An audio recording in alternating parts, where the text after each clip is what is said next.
Welcome. This is this week's Manchester lecture on film and media studies. This week the lecture is from Michael Herbert, who talks about Manchester's history in terms of its radical history, its past, its characters, and some events such as the suffrage movement and the Peterloo massacre.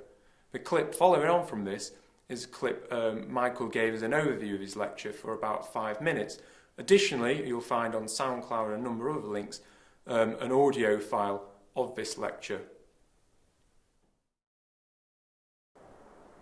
So the radical movement in Manchester goes back to the 1790s, inspired by the writings of Thomas Paine, who took part in the American Revolution, was inspired by the French Revolution, responded to the attacks of Edward Burke, and wrote The Rights of Man.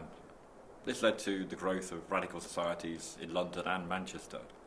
In Manchester, one of the leading figures was Thomas Walker, a local merchant, had been an official of the town a few years earlier, had a house on South Parade, and his house became a refuge for the radicals in Manchester as the government repeatedly clamped down, constricting their political and also their meeting spaces. So his house was attacked by supporters of the government in December 1792, and Walker was only able to drive them off by having to resort to firing muskets in the air over their heads. By the end of the 1790s, Manchester radicals, and indeed radicals in many other parts of the country, have been driven underground. The radical movement in Manchester re-emerged in the wake of the ending of the Napoleonic Wars, and it acquired a mass character, particularly in the north, where industrialisation had created towns and cities such as Manchester with a large workforce receptive to radical ideas on the constitution and about how ordinary people should take control in their own society. On the 16th of August 1819, Manchester radicals organised a mass meeting to be addressed by Henry Hunt, taking place on St Peter's Fields on the edge of Manchester as it then was. Tens of thousands of people came into Manchester from the towns and villages around and were addressed by Henry Hunt for a few minutes, but at this point the magistrate who controlled Manchester sent in both a local volunteer yeomanry and the regular army and cavalry to attack the people and clear them from the field. This led to horrific injuries and at least 18 deaths. The event became known as Peterloo, and was the subject of a poem by Percy Shelley, The Mask of Anarchy. In the 1830s, a mass working class movement known as Chartism developed. It centred around 6 points of a charter demanding equal representation, demanding the payment of MPs, demanding the vote for all men over 21. It was very big in Manchester and other northern towns. Its principal political method of organising was to canvass signatures. So there were mass petitions presented in 1839 and 1842 and 1848. The one in 1842, for instance, had over 3 million signatures. But on each occasion, the government, both Liberal and Tory parties, were opposed to any change in the constitution.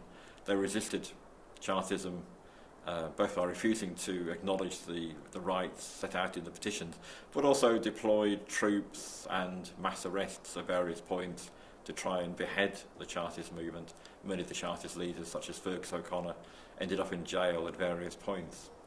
The movement ran out of steam by 1848. Karl Marx and Friedrich Engels were two leading political philosophers and activists of the 19th century. Both came from Germany, Marx from Trier, Engels from Barmen. Engels came to live in Manchester in 1842 for 2 years, working in his father's firm, which was based in Weest, and worked in the offices in town. He'd met Marx, who was editor of a radical newspaper, the Rheinische Zeitung. At first they didn't get on, but at their second meeting they became lifelong friends and political comrades.